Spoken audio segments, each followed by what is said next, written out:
Yugi. Whoa, this man came out with a bang going up against North, his former teammates as well. And he wanted to put on a show, as did the rest of Astralis.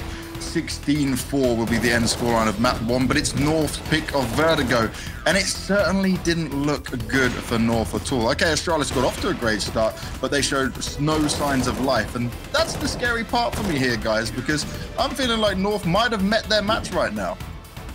Yeah, I definitely agree. I don't know about you, Blake. It's just, it seemed to me like there was only one team on the server. Yeah, 100%. And that's the thing with their Vertigo pick. I just want to, I don't know why they keep going for it. Yeah, they managed to win against G2. They have a couple of wins here and there, but that's, I think, the other team underperforming rather than North having a crazy showing there. And I think Device, not just Device, everyone for Astralis had, I think, 3 players that tried for 17 frags apiece. Xyp9x was the bottom frag with 14 kills, and Device just a masterclass, right? 21 frags for him to close it out. It's like they were picked apart, completely dismantled. That A bomb site, for example, like Device alone with the op held onto the A ramp against 4 Ts pushing up. That means the protocols are falling apart. When you're facing a real challenge, they seem to be very clueless, at least on the T side. And yeah, they might have had a few ideas on the CD side, but when you don't have the round to work with, I mean, what are you gonna do, right? And this round in particular, man, this was just perfect opping. This is just like, not just opping, like the way he plays around this is beautiful to watch. He makes it seem so effortlessly, right? He doesn't really do anything special, and I think that's a Device classic in the sense that we know how good he is. We know how good his fundamentals is.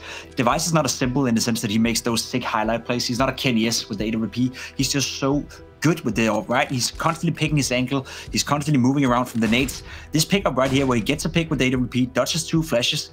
He goes behind the smoke now to the left, finds a pick, and look at the switch when he picks out the M4 off the ground. Look how smooth it is. Gets the pick, picks up the M4, easy, goes for the duel. He's well aware there's going to be another guy, and then he finishes off with a great M. Device is just, I mean, he's in a class of his own when he's on that CT side, especially with the AWP.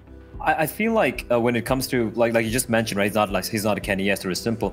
I think the special thing about Device is, like you mentioned, how simple he makes it look. And I think there's a beauty in that, and how you don't have to be this freak of nature, you know, hard flicking opper. Play fundamentals right. The awareness he had, that M4 at his feet, he knew about his spatial awareness of what's happening around him in the server is so phenomenal. But let's not take anything away from Yugi.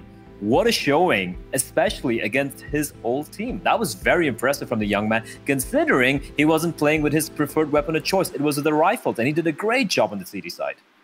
Yeah, you'll be able to see from the scoreboards, right? Because that's what it comes down to here, is the fact that not only did Astralis put on a good show, but there was not much of a showing coming out of the North camp, with KaJanB trying his best with 12 frags. Everyone else was struggling to even hit 10. Yeah, Cajun had to do a 1 versus 2 clutch to even make the first half, you know, let's say somewhat competitive. So they'll have to step it up now. Inferno is going to be the next map. That's Astralis' map pick. I'm having a hard time seeing how North are going to pull this one back. But KaJanB, maybe Christo and MSL, they'll have to step it up a notch if they want to make it even competitive against a well-playing Astralis. Yeah, it certainly doesn't look like it's going to be competitive, but we'll be finding out shortly, because Inferno's coming up next. But before we get to that, it's going to a quick break, and then Scrawny and Lornas will take you through all the action that is Inferno.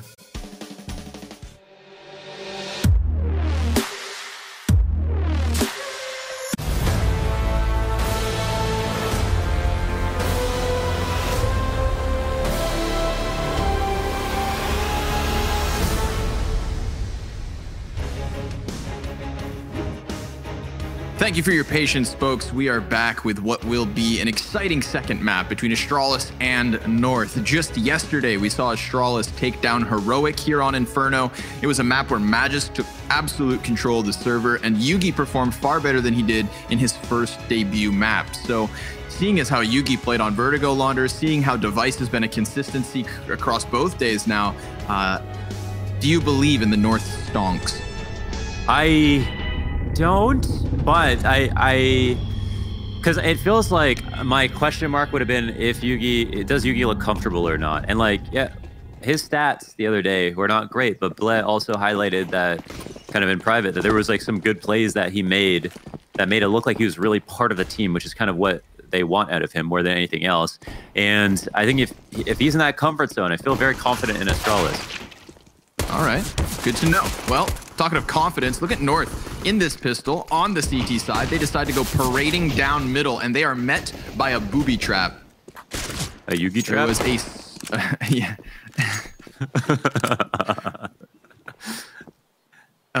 Hold on, I need to click myself.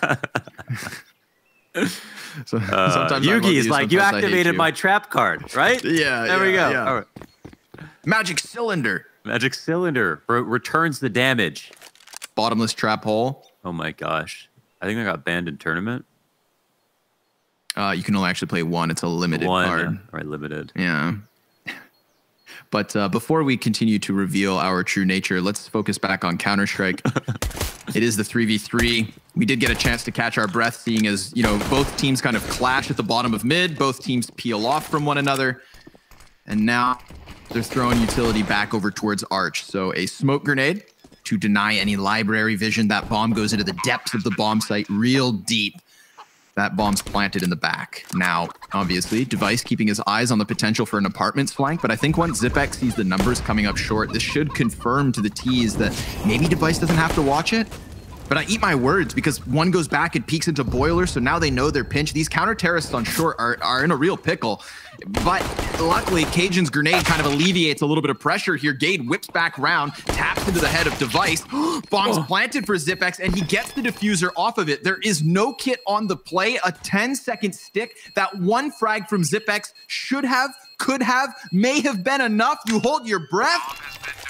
Oh! And North are gonna steal it. Cajun Big B gets the defuse, and the CTs start off well. Hopefully it was the airstrafe that got him to the bomb that made the difference. I'm hoping. So, man, that was a very, very close round. Very close indeed. A good retake, as you mentioned. North were in a pickle. They were getting flanked, and they knew it, but Astralis knew that they were flanking, and so they didn't have to overcommit. So Astralis were able to control every engagement and then still lost. So a very, very nice round from North to come back from. One of the most confusing situations you can be in, trying to retake the A side. Never fun, not even on a pistol. Props to Cajun as well in that clutch, not only getting to the defuse, but remember that they kind of put Zipex into that problematic situation because the grenade kill is what started the 3v3 to the 3v2 man advantage. Obviously, remember, Gade, he's got to flick around 180 and tap the head of Device as he exits Boiler. So not an easy pistol to close. But seeing as at one point in that same round, North were at the bottom of B, completely wrapped around and kind of boxed in, I think they avoided what could have been dire straight. Regardless, whoa, hold on. What a flash. Yeah, peeks with it, goes ahead and topples two players. So North, with the economic advantage potentially slipping, we still got that triple AK set up for Astralis. They're going to continue to trudge along towards A. Cajun B. What can you do? He doesn't see the player over towards Library. Come on, loses Dupree. his head. Yeah, and follow-up damage. The Deagle is dirty. AZ nowhere to be found as Astralis. They don't play by the rules. They rob back the momentum after pistol. They probably still get the bomb plant, but Dupree getting the kill means they don't even lose a player, which they certainly would have lost as they got onto the A site. And maybe he could have gotten a kill and fallen back into halls and made it a very, very difficult round. A bad plant location, the threat of halls that you can't use, and instead North end up with only a single player left. What an amazing play by Dupree. And you know what was crazy? Even crazier than that was that I saw a moto smoke come out. So how did Dupree even see the halls? I think it was clear. It was just over top because on Cajun's screen, you could see Dupree's head move by. And either he didn't see it because he's so focused on short, or he realizes that because players are going to come up short a second later, maybe that was for the better. Oh, that's what it was. Oh, the smoke hadn't popped. Yeah. Okay. So that was the last second he could have connected that shot. If he doesn't get it on the first, then I think Cajun's given a chance to mow down some bodies on short, but that's not the world we live in, Mo. We move forward. 1-1, all the guns for Astralis, M4 included. And for people who aren't aware, Magisk is calling now. I think that's true. We know that. Yes. Yugi mentioned that yesterday. And so, you know, good play there. Very simple CS. You get 2 kills lane, you go lane to A.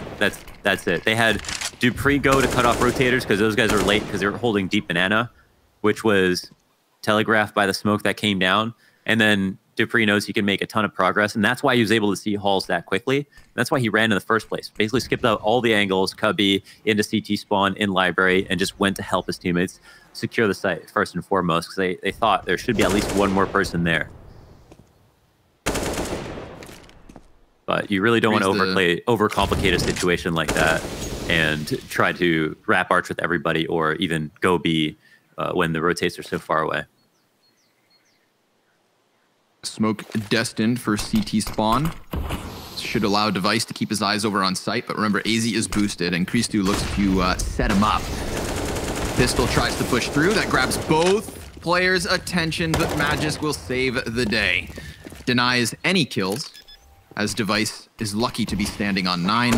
And obviously with North on the entire opposite side of the map, there is going to be no further casualties for now. My opinion, Magisk the best B entry in the world for Inferno. I've seen him do stuff that you just cannot explain. He beats out every crossfire. He's able to like kill the CT guy and the quad guy, pinpoint precision, through smoke, through flashbangs. You know, it can be literally Dunkirk in the front of the B site, and Magisk will find a way to get 2 kills. That's how good he is. I mean, this was just an eco round, but I'm sure we'll see more of that. As you mentioned, you know, he was punching at or above his weight yesterday on Inferno as well. Yeah, something above a 1.2 HLTV rating by the end of the map. I believe 23 frags. So he was up there. What's another opinion of yours, Mohan? Give me one quick. I mean, a pineapple belongs on pizza, and anybody who eats boneless wings is also a boneless human. You can put a stamp on that. Little bits of utility picked up here by North. A single frag grenade, a single smoke, some upgraded pistols, just to be fancy. But our expectations are set similar to what we saw last round. Astralis, huge advantage, and this time even more so because the B bomb site's completely open. Why wouldn't you walk into a free site? No tells just yet. But it looks like North tried to sneak into the wrong house party. Astralis, the cool kids, they've decided we're gonna have the block party over at B, and you're not gonna get the invitation. They got Michael Scotted. Yikes! I know you've been watching. Speaking of parties, watching The Office, so yeah, I finished the last season like a couple months ago, so I've just destined myself back to now rewatching it all over again. Yeah, that's definitely what it's all about, just over and over again. Yeah. I recommend watching Dwight. I forgot his name, the actor's name, but he goes and quizzes Billie Eilish on The Office trivia, and she nails it. She knows the answers to some stuff I had no idea was even a possibility. So that's a cool one. I recommend people go and watch. Clean round here from Astralis. Not a single death. Again, voided all of their enemies. I think you know, there's a place where North don't even try to look for kills because they give up kill rewards, but if they even had killed one player, it probably would have been worth it. They just unfortunately didn't do that. They obviously are not very favored once the bomb goes down to try to find exit frags with just USBs. Well, they have better chances here, Mohan, because we have weapons across the board. So as I deal with Billie Eilish songs being stuck in my head thanks to you, I can focus on Counter-Strike to clear that out. We've got smokes exchanged at the top of Banana already. We've got 2 CTs close to it. There's a gap here. AZ, you got to be cautious, my man. He's going to peek off of his nade. Great headshot close versus Yugi. And because of that, North, they should be able to just cheat back into the bomb site. They don't want to lose HP to the fire, so they're lucky to wait it out and then retreat in a 5v4. A very nice position to be in. This is what Banana is all about. Literally, you throw everything in the kitchen sink on Banana to get some unconfirmed damage and hopefully a kill, and then you can peel back. Rotations are extremely static now. Astralis pressing their faces against this final choke point. Once they turn this corner, it's completely on, and we'll decide if they are going to commit. They do have the bomb stationed up here. Device behind the half wall, prompting a smoke. Dupree will send 1-2, and this might elicit a response in terms of counter utility, but the T's are coming in. Full commitment. Full defense. Christu, oh, he had a corner to play with. He still manages the dink. Incredible. Alive is Magist, but barely. Bomb plant on the other side of the smoke. AZ, ambitious on the spam, but now because he's stuck on the reload device, he will take that any day of the week. Just runs right through, finds that timing, and convinces North to walk away here. They had to wait to get these guns to begin with, and now they will wait so that they can keep them in the next. And opt 2 M4s to be moved into round 5. 4-1, the strong start as Astralis take a lead on the T side. I always imagine if you're like a new pro, one of the most terrifying things. Listen, we have X-Ray on, okay? To be in the server that X-Ray on versus a B-site take from Astralis or like any of the top teams on Inferno on the B-site, is you've got to feel like a deer in headlights to see all of these different nuanced variations of executes come over, have a Molotov land at your feet, a Molotov to catch you on your fallback, a flash to make sure you're blind in this specific position. It's hell, you know? And I think only experience can cure that. And I think, you know, Christu is going to really have his wits, will be really put to wits end trying to come up with ways to stop them or to at least get 1 or 2 kills, if that. And Astralis, I think it's in their best interest to really put his feet to the fire and keep attempting that as long as they're given the ability to get up banana. But there's a 5v4 that goes in their favor because the B-site trades are not there. Oh, missed shot. MSL with a chance at a 5v4, but gets away from him just slightly. Ooh, Device! What the? Oh, Device nearly gifted a kill. AZ, he had flubbed the jump onto the second box of oranges, so he tried to come back around for it. This time just throws himself into the full open, so thank goodness for North that Christu can trade, but he has another at bat. That's Magist with a headshot swiftly, quickly, calling for Bomb to come over. And by laying down the smoke, he has forced the hand of Cajun B into construction. Oop, seen.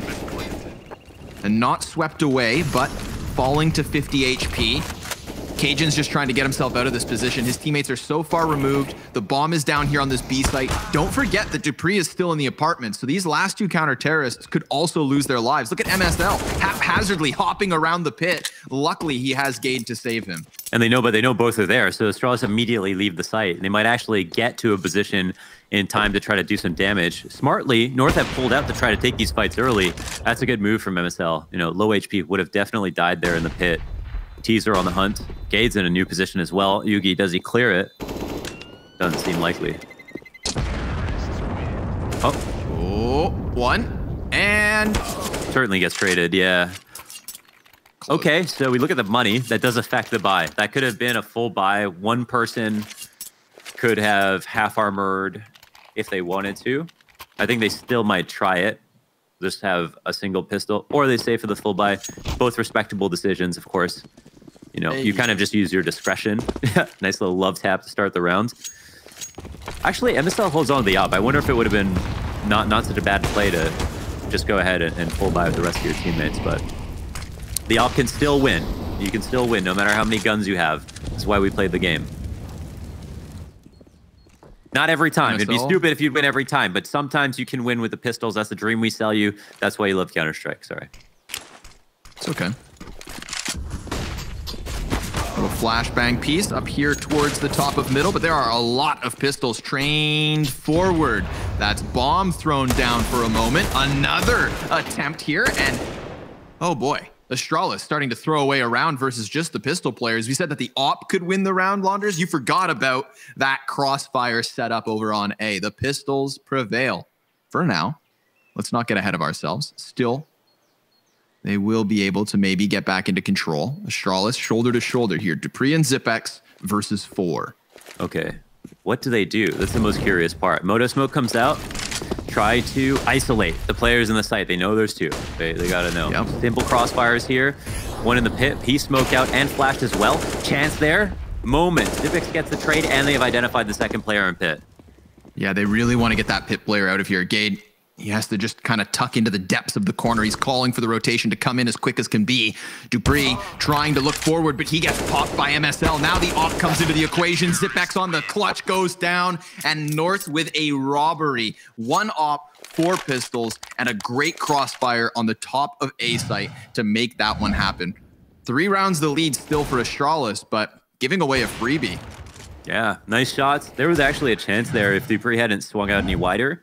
use that wall as cover, force Gade to peek if he wanted to. I mean, they could plant without Gade's permission there in the back of the site, but they wanted to get the kill first. So that's the bet that they made for themselves. Would have still been difficult, obviously. Oh my God, he's so nuts at this. I feel like it was just a continuation spray and they ran headfirst into his bullets. Probably didn't even realize he had killed the first guy yet, but no chance in trading. And I mean, that's like a round, right? You get 2 kills on Banana with 1:25 left over. Yeah. That's,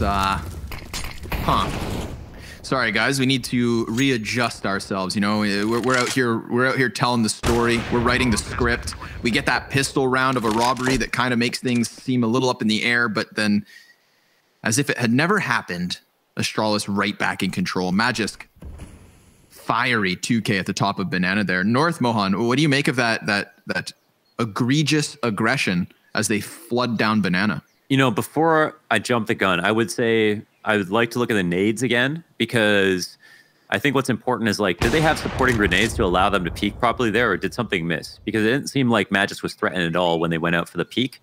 So I'm wondering if they had naded logs mollied behind him and then wanted to get him in that position to fight but just failed to fight, or if they had missed a Molotov that was supposed to land at his feet. Because, you know, a Molotov in the front and the back and behind him, he could have potentially died playing that same spot if they had thrown a different set of utility. But I'm not going to say the utility they threw was wrong. I'm just wondering what they chose to do.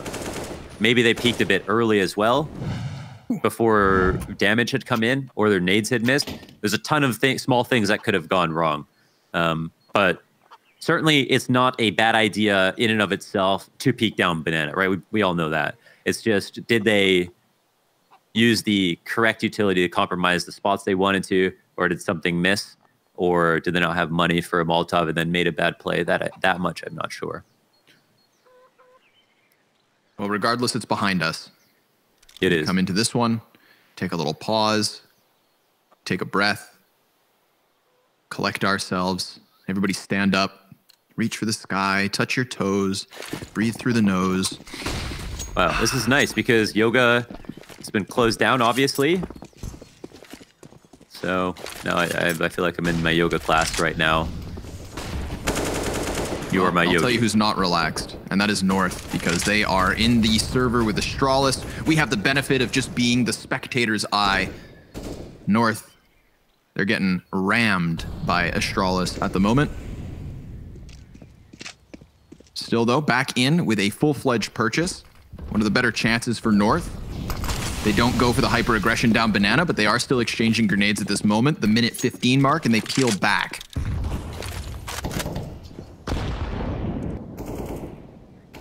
Ooh, MSL. Yeah, he was spotted on the Fallout. Dupree's been lurking halls almost every single round here. He's going to be the one to try to entry. Knows kind of where MSL is playing, and this is great. This is something I love to see, re-aggression from MSL, to call out the fake immediately too. Look how much information they have. They can call for a rotate. Even though Dupree is throwing this utility, they've evacuated mid. He can actually even come out for this kill. That's beautiful. Nice. And 3B, Astralis know exactly what the rotates have come, and they're worried now, but are kind of have their hands forced. Yep, they're gonna have to try and trudge through this. They're met with a little bit of counter utility. Christu takes the high ground on the boost. Now the coffin peek from Cajun B. Bomb down, follow-up damage. Excellently done there from MSL. Calling the shots and making that play happen. He is excavating the construction site. He's digging for relics and information, and he finds a treasure trove as he peeks down middle, gets the kill onto Dupree. I think on top of it all, not only is he able to enable that three-man stack up on the B site, but cutting off Dupree and preventing any sort of last-second rotation back to the A site with 20 seconds. I mean, we saw that moment on the top of Banana where Astralis kind of had to accept their fate and commit, knowing they couldn't adjust back. Had Dupree survived, they still have two options. Dude, he's the freaking 5-head. He's the signature of the round here at the turn of the bracket. Wow, they're turning up the pace, though. Astralis running through a Molotov into a flash Cajun, but he had a glimpse, I think, was able to stop Dupree. This puts everything to a hold right now. Magic will now try to make up ground. Fails the entry as Cajun covers him perfectly. Yeah, they're charging into this headstrong, trying to spam the walls in the wild. Gade in pit, can't get that second hit. Zipex, 19 health at the end of this one. Wow, he follows through the smoke and through the edge of the wall. That finally creates the space for Yugi, who had been so desperate to get that kill on sight. Zipex tries he might, has such little health to work with that North survive with 2, pick up their AWP, and more importantly, cut that lead down to 2 rounds now as well. 6 for Astralis, 4 for North, and trimmings for Astralis. They're going to have to bottom out their bank account here in round 11. It's not as if the flash wasn't good into Arch. It hit as soon as Dupree came out. There's a small timing window. You can't really blame Dupree for jumping out at that moment. This occasion, as we saw in the brand new kill feed, he was blind, but that simply wasn't enough. And he was such a key component to a fast rush like that, where they know they're going to eat utility on their way to A. That's an opening they'll happily take. Looks like Astralis might just follow through. Feeling this A site. Gade gets his eyes up on pit. That's great timing for him. He died there. There's a world where short is completely exposed, but Astralis are again going to have to slow this one down. They've got 4 players ahead of them here on this A site. The defense looking strong. AZ caught playing with grenades. Christu double peeking into 2, but manages 1 kill nonetheless. Ready for the repeak is Zipex. Now that route towards B is open. Bomb still floating behind him on Arch. Not going to be cut off by Cajun as he doubles down on the commitment towards A. So both Astralis and North recognize that options are open for the offense. They're in the demilitarized zone right now, and there's a warrant for them. Look out for the landmines. Yeah, to sit here. Don't back up into any landmines. There's kind of a good excuse for them to sit and wait to see if the A rotators get scared, or to see how the B player responds. But the B player is alone. So they're seeing that he's playing passive now. MSL makes the correct play. This is basically just asking for a retake. But look how the rotate comes in. They can't go through CT as easily anymore because they're terrified that someone's staying to lurk. Looking for that. Ooh. Oh. That absolute rock solid info that the second player is on B. MSL is going to creep back into the angle. Yugi playing a dangerous game right now, but the smoke denies his route. He was thinking maybe he could fall back into construction. Now he's going to need these crisp AK headshots, and he starts off with the first one, hits the second. MSL's low. New Jersey! Yugi! 7 rounds for Astralis off of the back of the 1v3 clutch. Yes, man. I want nothing more than Yugi to be comfortable in this brand new jersey, and it is looking good on him. Yeah, black and red's the man's colors. 1, 2. And if he had gotten that spray transfer onto MSL to kill both number 2 and 3 at the same time, I may have just gotten up and left.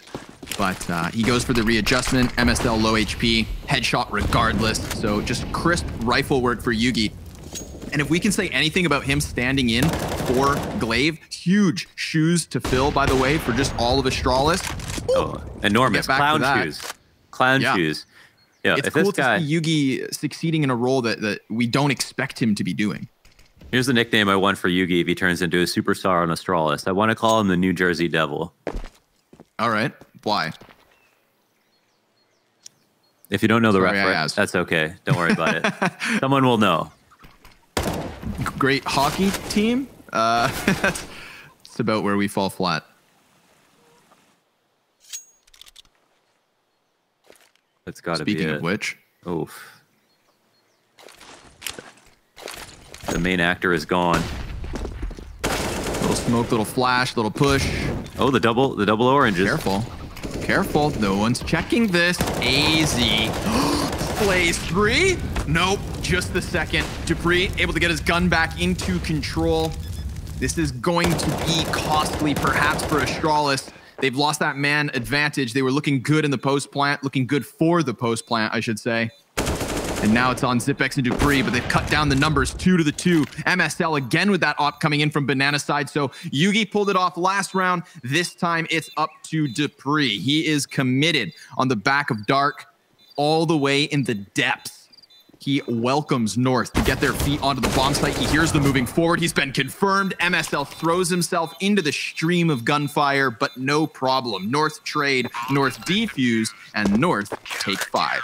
Just the right amount of trigger discipline there for AZ to hold on to it long enough. Not too long that he's made a fool of. Someone swings on him.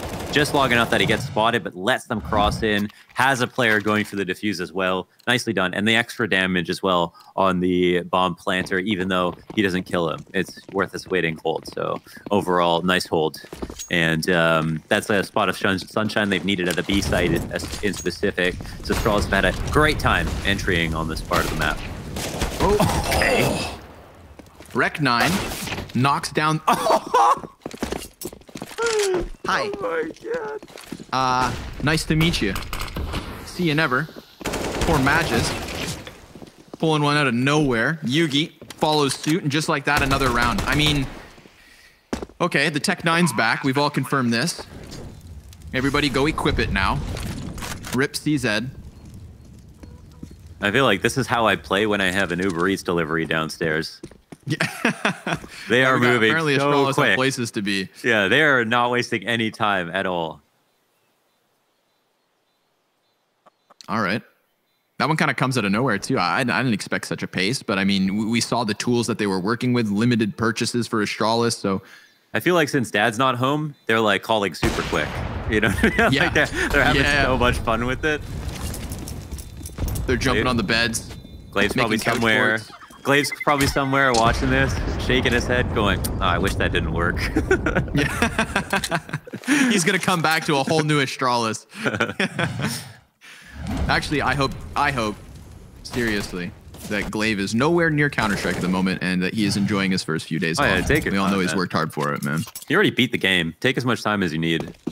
Yep. Come back and speed run it again. But listen, we saw Astralis work magic with their lackluster buy. North decide to put themselves in the same situation. We've got that op again for MSL, but a FAMAS on Gade. And don't write this round off. You'd be a fool to do so, because the last time North were in this exact situation, they flexed that brackets control on the A site in order to take the round. That's a good point. Smoke plumes here in the archway. As the smoke comes up, device goes down. That bagged the flick out of MSL, but it wasn't too much. Wow, the Iverson grenade from behind the half wall fades back, perfectly planted.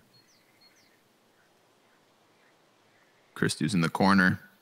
Zipek's about to barrel. Nope. Gonna say barrel stuff him, but Christu makes the first move. Luckily for Astralis, many players there to enable the trade.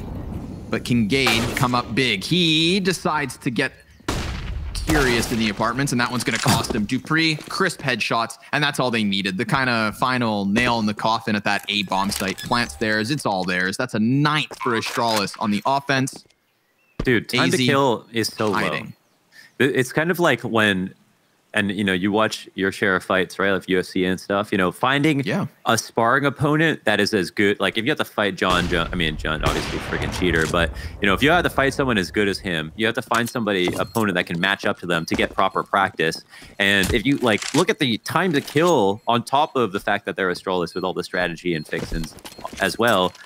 It's so hard to say that North could have done anything about that. You know, Dupree coming out of the halls, you have 2 or 3 frames before you're dead every time Dupree sees you. It's seriously like hitting his first bullet every single time. Device hitting his first frame Tech 9 shot at the top of Banana. Magist hitting that fallback instant headshot. I mean, it's really difficult. You're working with extremely small percentages, and unless North are getting like the kind of practice that can show them this level of aim on top of everything else, that's what really makes it hard, I mean, to come in and play against a team of this caliber. Quick note while we have your attention, and you mentioned UFC, make sure you guys go check out their YouTube. We've got Nate Diaz versus Conor McGregor 1. Oh, dude, I love they uploaded those old fights. It's so cool. One of the best fights ever. Stockton. But Stockton. I can't finish the quote. I get fired. A final attempt for North here, working with the exact same buy nearly as what they had in the last, but we've added an MP9 into the mix. A different recipe. And hopefully for North, a different result. They do have 3 members of the defense over here towards this B site. But Astralis, the man advantage up close. 4 of them sitting here on Banana ready for the execute. Sit and wait. So much time burned off the clock. Dupree still in a very comfortable spot holding in the halls. The boost is here. They're going to give it up, actually. And as we can see, Inferno is unlevel ground, basically all over the map. So it's a really hard map to B-hop run off of because of that. And also allows you to drop silently as well. Holy. I'd be frustrated if I was MSL. 2 moments of timing there at the bottom of mid where Zipex just shows a shoulder. MSL gets a little excited, but it's over towards the A site that this bomb is actually going to go. Device, he was the solo commitment at B. Dupree can't manage over on Balk, so there is an opening here for North to try and lock it down. He gets into the pit, and he calls for reinforcements. North, they sprint over through their spawn, but Zipex has him gone, so it's entirely on the retake now for North. They have a single smoke, a single flash, but deep pit control for Yugi, and a chance to move for Zipex. They're both going to go into pit. Oh, they're going to start spamming some shots through the smoke, looking to deal that damage. They know that North can get close. North actually starting to get footing on the bomb site. They're clambering over the boxes, and it's not prevailing so far. 2 kills back for Astralis, and a clutch attempt for Cajun. Can't hit the Deeg. 10-5, baby. Astralis doubling the score of North here on map 2. They'll be switching to the defense after the break.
Welcome back, my friends. Thank you. Or at least, oh, I wasn't talking about you, Momo. Oh man! Holy moly! Look at the odds. 26 to infinity. Look, they don't give you anything if you bet Astralis. You're just not allowed to. That is as skewed as can be, folks, but understandably so. I mean, hell of a half on the T side for Astralis, 10-5 the advantage, and I would be shocked if they don't let off the gas pedal here. We saw it kind of happen on Vertigo once they had momentum, and history tends to repeat itself. Perhaps. Dupree? Oh, tapped. super clean, Mr. Clean with hair. I don't know, man. Yeah, I Get can't. Cloroxed. You're just don't drink it. Magic erase.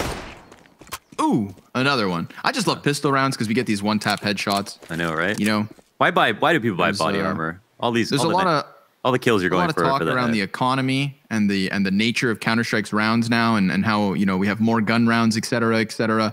But are we going to change to MR12? Who knows what happens? But one thing I never want to lose, Launders, is these beautiful pistols. Yeah, I agree. I mean, maybe what might be cool is if they gave you some kind of utility that you could sort out on your team, like 2 smokes and a few flashes that you could put on like a teammates. chest. Like you could choose for your teammates for whoever grabs it, so people could buy armor and then start from there. So the pistol rounds are also a bit more tactical, because I think that's the one folly of them, is they can be somewhat random because they're mostly just about aim. And if they solve that problem by making the rounds a little bit more tactical, we could still have the fun of the whole round being pistol headshots, which is beautiful and But fun to also watch. with big brain prowess. Exactly. I like your idea. Pitch it. Okay. Here's the Molotov, and here's the MP9. Ripping flesh from bone. A little bit of a barbecue up here on Banana. And Gade, well, he stayed back. A late invitation by the time he arrived. The grill's been emptied. He's been blown away. If the MP9 wasn't enough, the frag would have been 12-5. 7 rounds of an advantage for Astralis. And the party now gets started as North come in with the rifles. Yeah, that was the cookout from hell. But it was actually the MP9s to get all the kills, which is awesome. So they got lots and lots of money for that. Now, they'll keep the MP9s because why not? They're winning. They can win with MP9s. The more kills they get with the MP9s, the more money they make. It's a win-win-win-win. Except that they lose. That's when the loss comes in. But apart from that, it's win-win-win-win. Grenades upon grenades. Upon grenades being thrown up and down. Whoop. Whoop. Yep, that one's not. It turned on them, man. It's an anime betrayal of the Molly on B. Regardless of the success of said Molotov, CTs still forego that banana control, deciding to put Yugi. Dude. And Zipex back on boost. They have 2 MP9s to hold B. And the worst part is it's not even that bad. We'll see what happens. The boost could be good. They'll have a bait kill here. And if somebody doesn't clear the boost, I'm going to take a second to explain why. Let's see if it happens. Oh, I was waiting for the explanation. If it happens. I see. Yeah. I'm like, instructions unclear. But they wait. We're going to stave it off for the moment. We saw that quick rotate from Magisk, and he's still flirting around CT spawn. So Zipex decides to fall off of the boost, spams the smoke, and so far so good, because Yugi gets into the mix, but he can't hang on to the sheer numbers of North. Pile driving through those smokes off of the flash. Zipex goes. Magisk's able to get one as well. Yeah, the bomb still planted. Oh, it was after. Sorry, yeah. Christu lurking around through Arch. Dupree stampeding through spawn. Gives himself up. Now Christu's going to come around. Fumbles around with the guns. But, oh boy, if he dies, then that gives a chance for the retake if he hadn't dinked Device down to just 11. Because 19 HP combined, I don't think they chance this. No. That's going to be North folks taking a 6th. Dude, it's nice for them to get these guys. They got like Toys R Us weapons, right? Like they're having fun just getting the kills that they get. They get away with 2 kills and they upgrade both their guns. So this is a totally one round here for Astralis. Like not bad at all. Like this is where even when they lose, they've done a pretty good job. Majority deaths, upgraded 2 guns, caused a bunch of havoc, expelled a lot of utility. So still a very good round for Astralis. On top of having tons of money from the previous 2 rounds, on top of the 3 kills from SMGs on this round as well. So, yeah, but I don't know why Zipex fell off of that. It might have been, he might have accidentally fallen off of it, but they weren't going to clear it again. It's just because of the entry pathing towards the site where I think it's Apex who I did the interview with. Actually, put that to a pause. Trade Train up mid, Magisk looking to stop it. Does so much damage with the HE as well as the spray down, and Dupree will he pick up the pieces.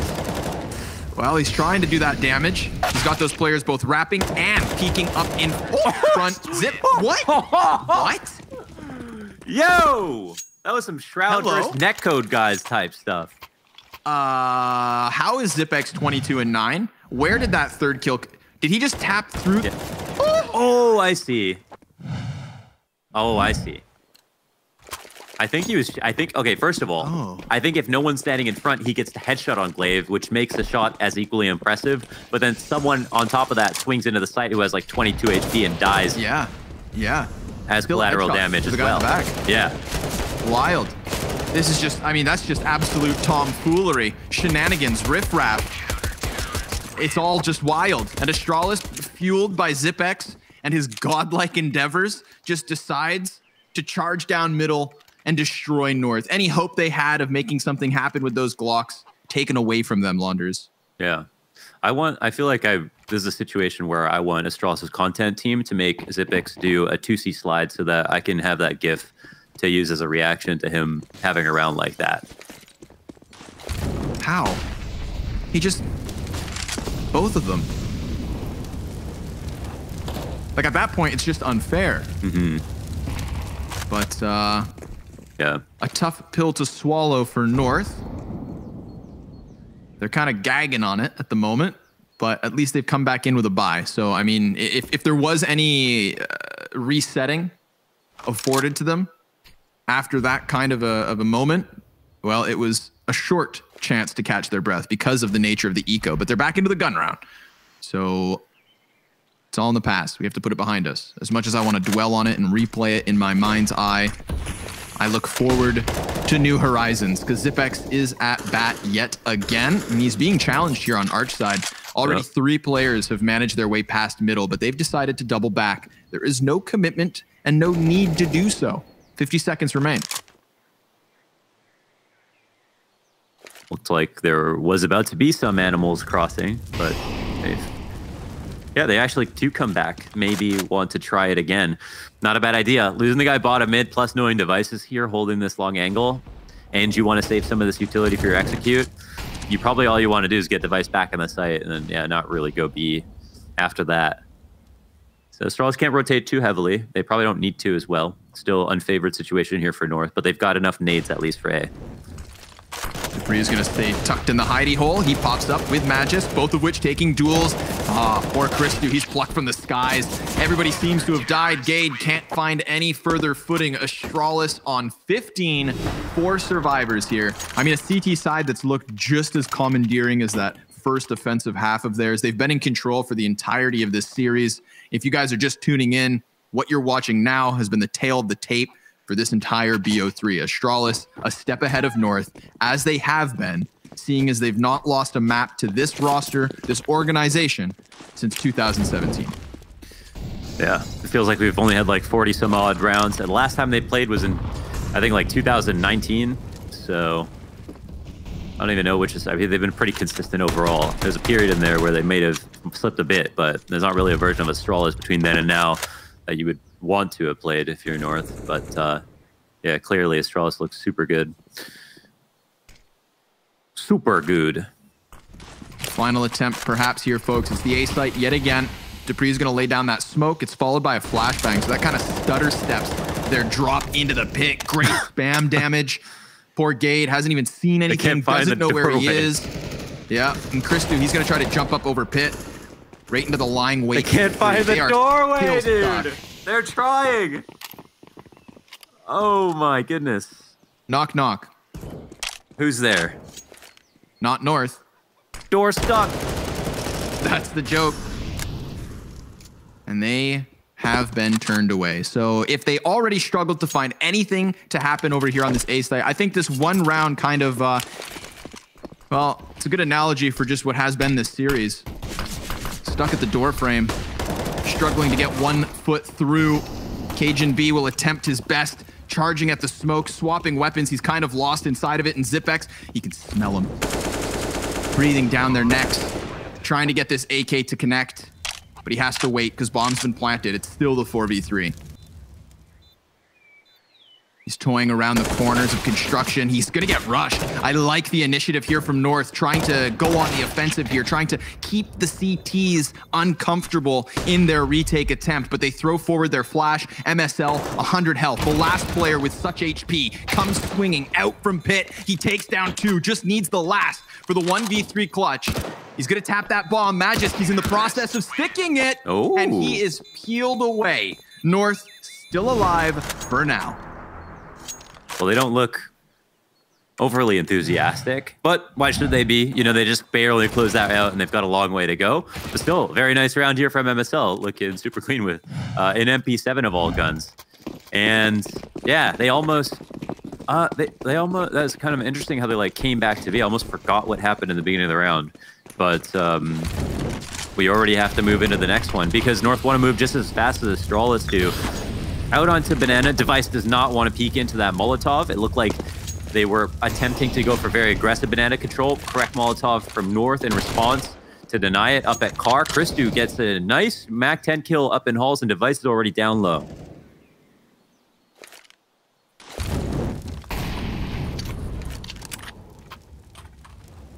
A wounded beast. Still deadly. So, North fighting to the very end. Got a little bit of work over towards the B site. Yugi, quick trade frag, steps out and blasts him away. Still, it's a man advantage for the T's, though. North will be happy about that, and they're looking to sink their teeth back into the B site. The same place of which they prevailed in the last round. Just barely, of course. Took a big clutch from MSL. They've got that man advantage, and Devices low, tucked in the depths of this site. Yugi has a full belt of utility still to try and burn the clock. He's got another smoke. Molly on top of it. Device anticipating a CT peek, but the threat comes entirely from in front of him for now. Oh, wow. He hits that shoulder shot, but MSL, the head, and just like that, Yugi dead. The B bomb site burst open. Disgusting. What a shot. Through the corner of Oranges. Maybe a pre-fire, maybe he saw a little shoulder, but it's all those years of experience packed into one moment right there. Just a very nice shot, no matter how it came, if he saw it or not. Maybe we could catch the replay and see if MSL had vision of Device or if he had just pre-fired Oranges, but right in the dome, man.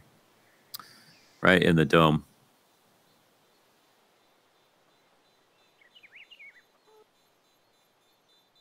They also stopped that. This kind of unfettered aggression towards Banana is working out kind of well for North. They did damage, plus stopped the aggressive peak, plus got another kill in Halls with Christu with the Mac 10 of all things. So a few things are going quite well. Let's go, North. Run it back. Okay, he saw him a little bit, but didn't let him shoot. Yeah. Nicely done. Remember that Device was also, because of the potential for the CT peak, he had his crosshair fixated deeper, so he may have just given up what was enough of a shoulder for MSL to pull that one out. But Astralis will try yet again, forcing in with everything they can afford before they're going to have to start saving. It's not that lackluster. Deagle for Device, MP9 on Dupree. Colt across the other 3, but Molotov at the feet of Zipex. He's got to have to duck back into the bomb site at 23 health. Who would you rather be? The T's or the CTs right now, based on that damage? CTs. CTs, okay. Because regardless of the damage, they still have 7 match points. Right, that's true. The grand scheme of things, that is ultimately the objectively good answer. Fair enough. Well played.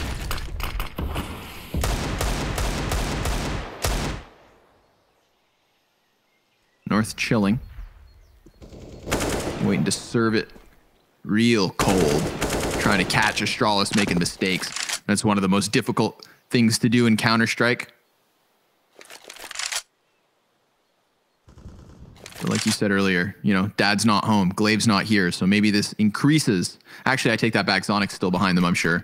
I think he's I'd be more intimidated of him than Glaive. Yeah, he's much bigger. Very loud. Booming voices. Booming M4. Shots lined up here on mid. Hello, Device. Long time no see, my friend. 3 kills, going for the 4th, looking to replicate what was that highlight reel moment on Vertigo, but it seems like Dupree could be the final hit. 7 seconds remaining here for Cajun. He's just going to go ahead and plant that bomb. He has to. The 3 CTs all come crunching down upon him, and the pressure is too much. Astralis picking up the win as MSL ejects from the room. That's a big one to take. Again, no maps exchanged to the favor of North for years now. So a tale that is all too common, a feeling that they are far too used to, and a surprise that catches none of us. Of course, Astralis 2-0ing this first series. Yeah, it's like, did they ever really stand a chance? No, it didn't feel like they ever got control of the game in any regard. Were there some good moments, some calling? Yeah, on Vertigo there were for North, as well as Inferno at times. There were some individual highlights, but some of those were inconsistent when it came to Vertigo versus Inferno. And so you could say their problems are numerous when it comes to trying to win this series or projecting them to win the next time they play against Astralis. They still seemed outclassed in many regards, even with, you know, Astralis having a sub, but that same could be said on that regard for both teams. Yeah, again, we're in that weird period of online CS at the moment here, where it's like we've got moving parts on both sides. So this isn't the Astralis we're used to. It's not the North we're used to. And even when you take each of those individual, you know, shaky issues, you overlap them with the fact that this just isn't a favorable matchup for North at all. So 2-0, guys. We've gotten through a series here at DreamHack Masters, and it didn't take overtimes and 30 rounds. It's just clean and cookie cutter, but we are not done here, of course. We'll be transitioning into the North American coverage after the break, after the analyst desk. We've got MIBR and Furia next up on the docket.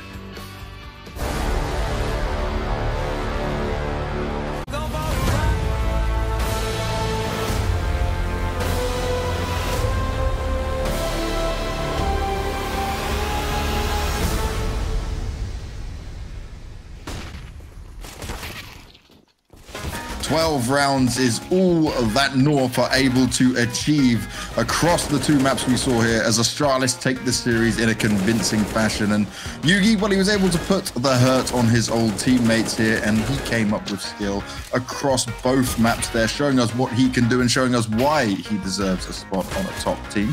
But they're not out of the woods yet. There's still plenty more games to go. But for North, they've got to look at how they can turn things around, because this streak that they have against Astralis, it does not look good, guys. That was easy, right? That was very, very easy for Astralis. It looked like they were in cruise control throughout the entire game. Not at a single point, you know, there was not a single moment in that game I felt, okay, North, you got it. You can, you know, keep the foot on the gas pedal, maybe try to make it competitive. It felt like Astralis was simply just the better team in every single aspect of Counter-Strike. There was a single round where MSL pushed down middle and did some good stuff. Bro can talk more about that, and that's about it, right? That's the only positive I can find about North to say in this game. So really disappointed in their performance. As for Astralis, super well played. Yeah, absolutely. And even if you look at the way the 2 stand-ins were played, right? Oh, hold on, I think I'm getting a call. Ooh, the vocals come in. Let's see who we got this time around. I believe it's going to be someone from North. We got MSL there. First of all, MSL, I guess, for you guys, it's not ideal when you're going up against your rivals and you get these kind of the score lines. But I think for you guys on Vertigo, you keep picking into it. So I wanted to get straight into that. Is you have the confidence with it. What went wrong from your side? I think Vertigo is a map that you can like upset pretty easy on, because a lot of things are still random on it. So I felt it was the best opportunity for us. What went wrong was that they anti-stratted pretty good in the beginning, then we adapted, but we made too many individual mistakes and also mistakes on our executes. So I think it was just easy for them. I think we can both agree that this performance against Astralis was not a good one. Like, let's forget about it. Let's look at the big picture. How tough of a situation is it for you guys to bring in a new guy and from day one basically have to play against G2 and Astralis, who are 2 of the best teams in the world? Yeah, I mean, the situation is tough, but you have to just accept it and work as hard as you can. So that's what we're doing. I think we played great against G2, and Astralis just schooled us. So I think we just have to forget about this match and refocus for Heroic in 20 hours. Furthermore, what does a guy like Chris bring to the table? He's a relatively new name to basically all of us, even within the Danish scene, you know, we know who he is, but we don't really know that much about him. What made you fall in love in him, and why do you think that he can be a beneficial player for North? Yeah, I didn't. It was mostly our staff and Jumpy coach who watched like the recruits we could get at short time, and he was standing out. And I think that until now, I think he have great aim, and he also have pretty good communication. And I think he just needs experience and time to really grow. It's a tough thing for him to just come in and do like one role that we need him to do. So it will just take time. Anything you want to add to this player? Any questions you got, mate?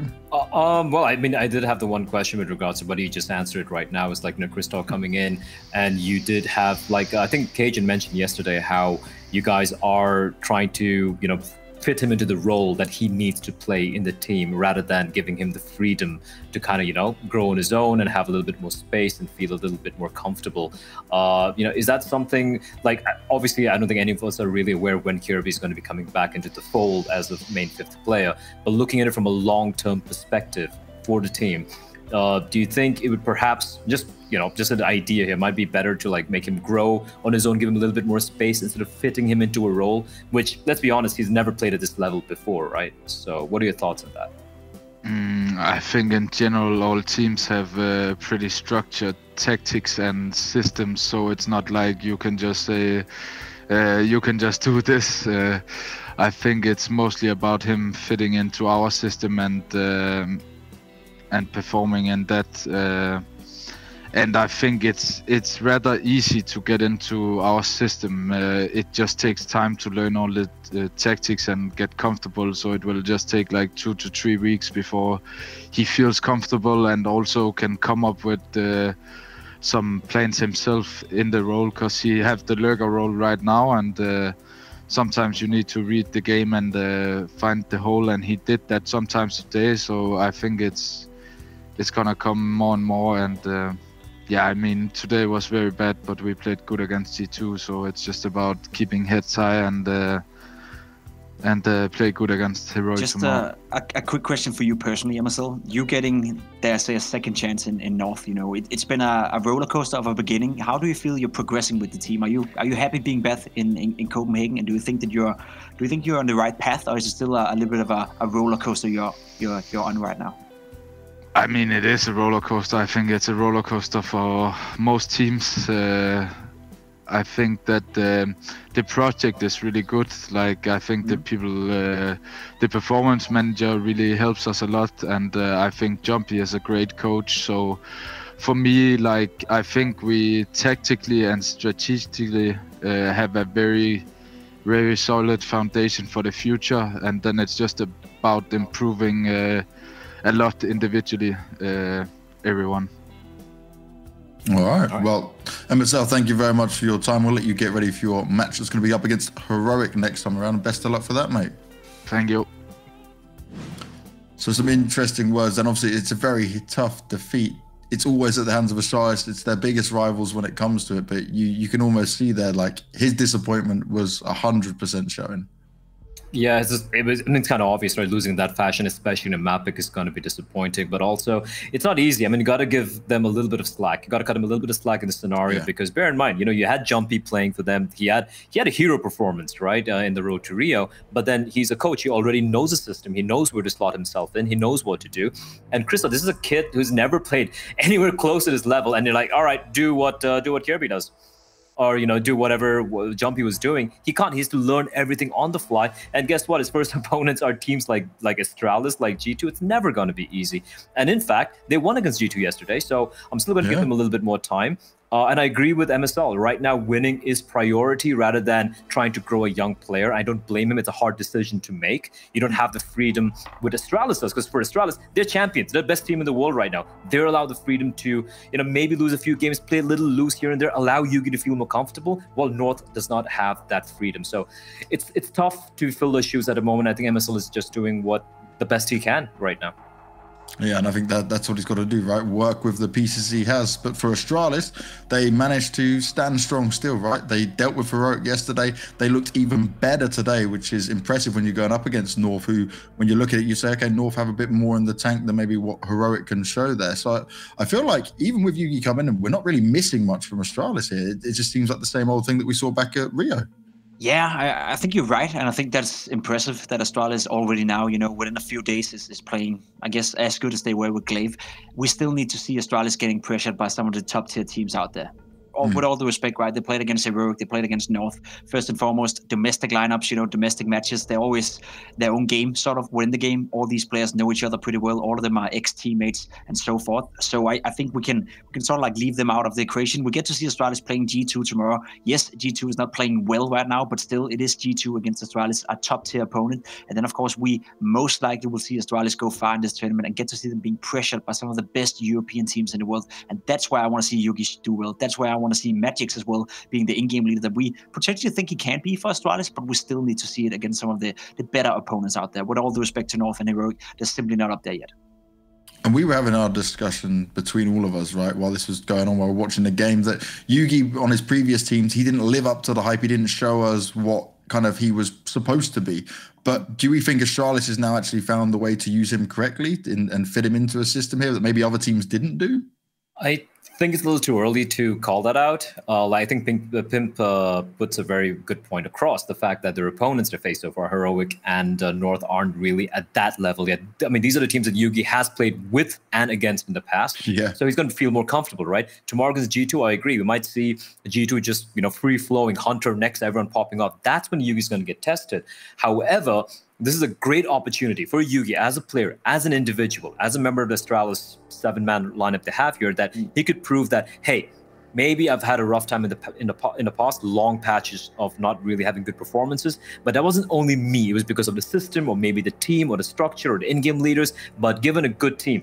And it's Astralis for crying out loud, with Sonic and Glaive and everyone at the helm of that, alongside some of the best players on the planet.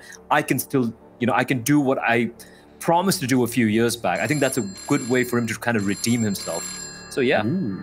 Well, we got our next call in coming. The phone is ringing once again. So let's see who we got. Yugi, we were just talking about you. How are you doing after that game, man?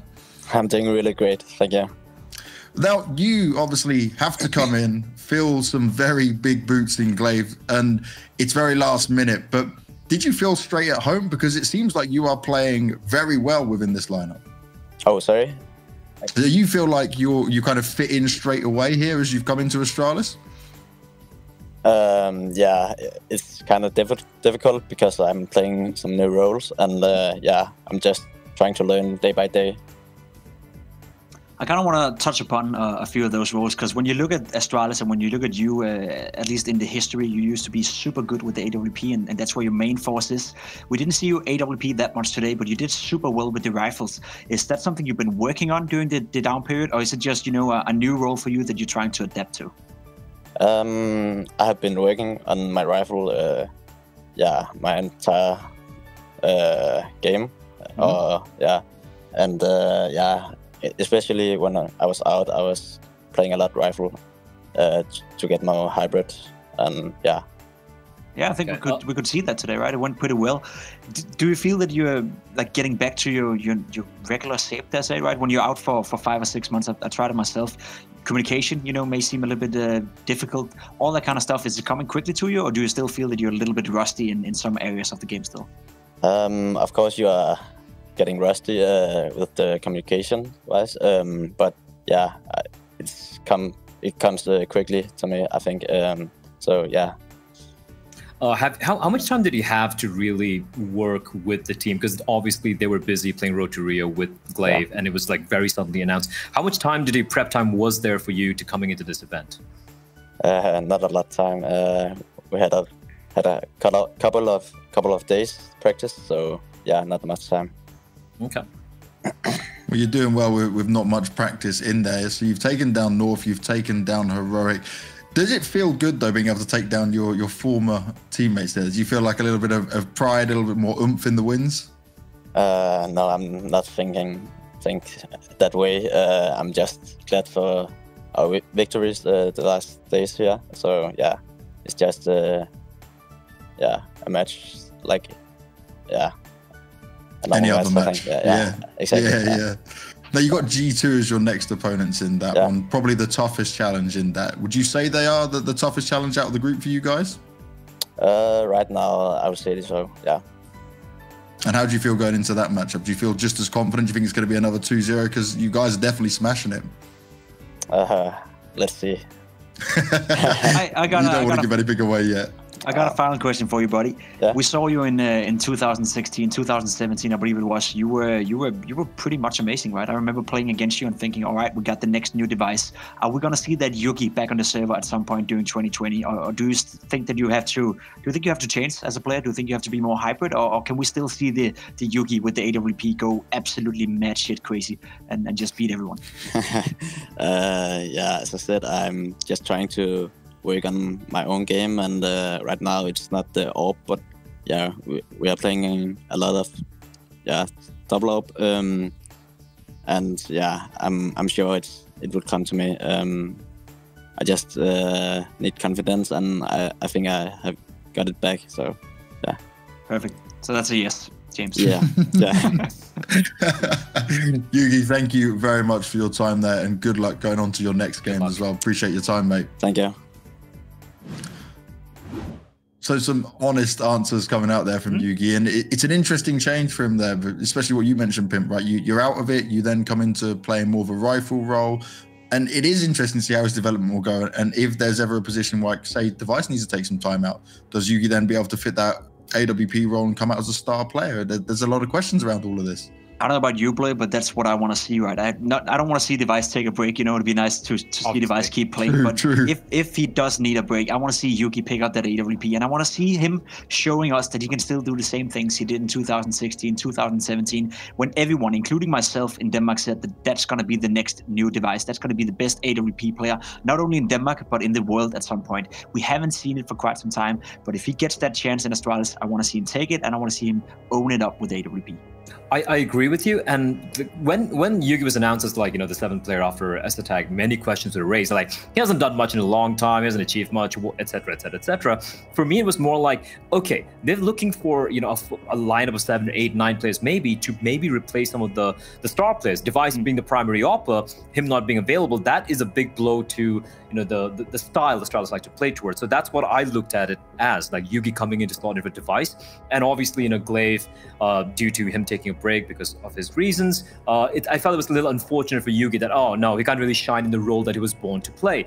But gotta give credit to the guy. He was lurking, he was rifling, he was secondary opping as well. He didn't do it today because he didn't really have to, but yesterday he was picking up the op a couple of times on train, if I'm not mistaken, albeit with Device being the primary opper. He did get first pick of the gun. So I think he's a man of few words, as is very evident, but it looks like he is starting to slowly get his confidence back. And I would love to see that happen. I don't want to see, you know, we've heard so many tales of Counter-Strike players who were promising a few years ago and they kind of like disappeared the face of the Counter-Strike scene. I still believe he still has something in his tank, and he's still a young player as well. And hopefully it could be Zonic and this team that can unlock his true potential finally. Yeah, that's what we want to see, that true potential unlocked. But I also want to see Pimp give me one of these magical Weatherman segments. You picked out something from Astralis' side of things here, Pimp. So what are we looking at, mate?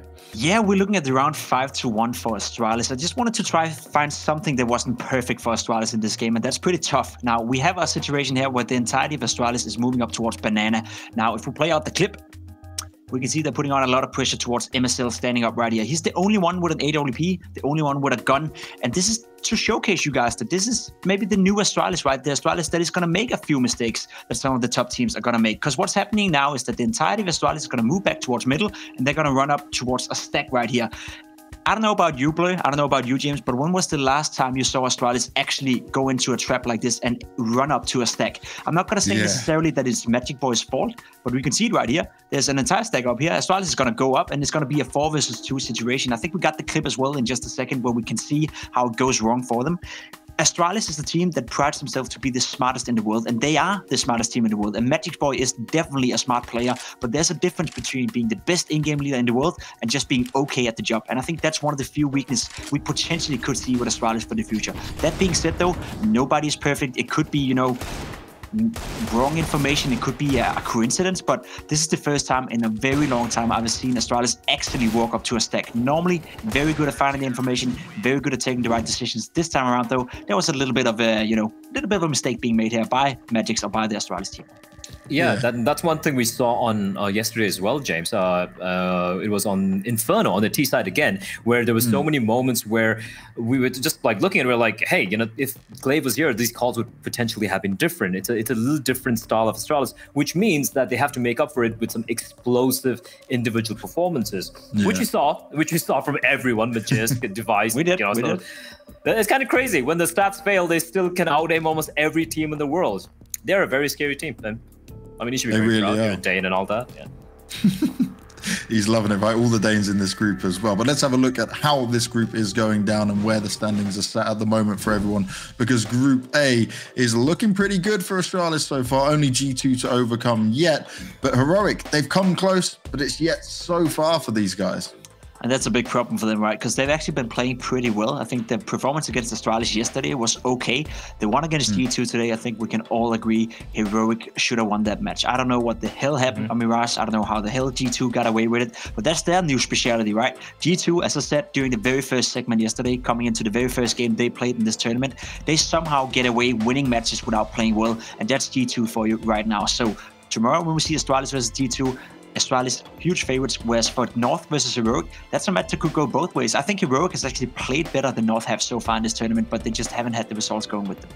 I'm actually afraid that bracket's going to be a three-way tie in the bottom three. Yeah, I think so. True. Could really happen. The Astralis goes 3-0, no surprises there, and 1-2, 1-2, 1-2. Eee. That's going to be a wild one to deal with. But guys, it's time for us to kick it to a break and get ready for the first North American game of the day. So guys, thank you for sticking it with us. We'll be taking an extended break as we get ready for this next game, but you won't want to miss the action, and you will be back with us very soon.